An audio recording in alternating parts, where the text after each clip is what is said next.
শীতকালে কিন্তু পাটিসাপটা পিঠাটা কম বেশি সবাই বানিয়ে থাকে, আর এই পিঠাটা আমার খুবই পছন্দের। তো ভাবলাম আজকে আমি এই পিঠাটা তৈরি করব। তো আসলে আমি তেমন রেসিপি পারি না, জাস্ট আমি যেভাবে তৈরি করেছি ওইটাই শেয়ার করতে চলে আসলাম। প্রথমে দিয়ে দিলাম 1 কাপ চালের গুঁড়া, তারপর হাফ কাপ ময়দার গুঁড়া এবং 1/3 কাপ গুঁড়া দুধ এবং স্বাদ মতো লবণ দিয়ে আমি মিক্সড করে তারপর কুসুম গরম পানি অল্প অল্প ঢেলে দিয়ে আমি একটা পাতলা ব্যাটার তৈরি করব।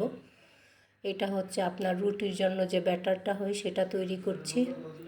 তো পানিটা একসাথে দেওয়া যাবে না। এই যে এখন আমি দিয়ে দিচ্ছি একটু লিকুইড গুড়।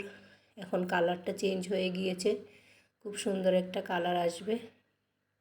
তো আপনারা ইচ্ছে করলে সাদা কালারও রাখতে পারেন।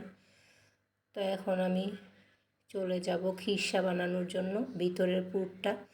এখানে আমি নিয়ে নিলাম হাফ কাপ গুঁড়া দুধ এবং 1 চা চামচ ময়দার গুঁড়া ও 1 চা চামচ চালের গুঁড়া এবং স্বাদ মতো লবণ। আপনারা ইচ্ছা করলে ময়দা এবং চালের গুঁড়ার পরিবর্তে সুজিও ব্যবহার করতে পারেন। তো আমি মিশিয়ে নিয়ে এখন আমি অল্প অল্প পানি দিয়ে এটা একটু পাতলা করে গুলিয়ে নিব, একদম পাতলা না। তো এটা হচ্ছে আমি খিরসার জন্য তৈরি করছি। এখন আমি এটা জাল করা দুধের মধ্যে ঢেলে দিব। যদি আমি শুকনো অবস্থায় দিতাম তাহলে একদম দলা পেকে যেত, সেজন্য আমি একটু গুলিয়ে নিয়েছি পানি দিয়ে। এখন চুলা জ্বালিয়ে একদম অল্প আঁচে আমি নেড়ে চেড়ে ঘন করে নিব। এই পর্যায়ে আমি দিয়ে দিলাম লিকুইড গুড় মিষ্টির জন্য, যে যতটুকু মিষ্টি পছন্দ করে ঠিক ততটুকু। এই যে ঘন হয়ে গিয়েছে, তো একটু সময় নিয়ে করতে হবে। এখন আমি এটা নামিয়ে নিব। নামিয়ে নেওয়ার পর কিন্তু আরও ঘন হয়ে যাবে। তো এই পর্যায়ে আমি চলে আসলাম পিঠাগুলা বানানোর জন্য।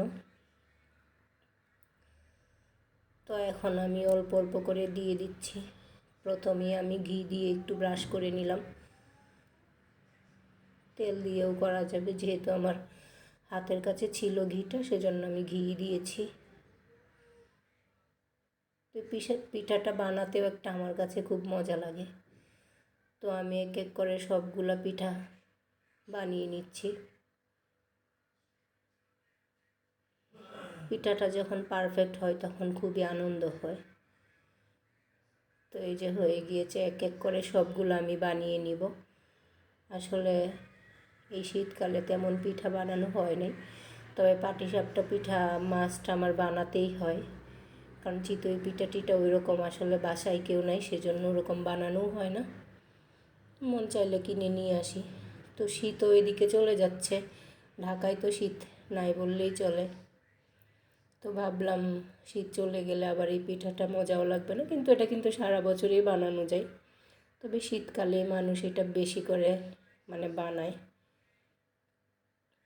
তো কার কার এই পিঠাটা পছন্দ অবশ্যই কমেন্ট করে জানাবেন। আর আমার ভিডিওটা যদি ভালো লাগে তাহলে অবশ্যই লাইক কমেন্ট শেয়ার করে দিবেন।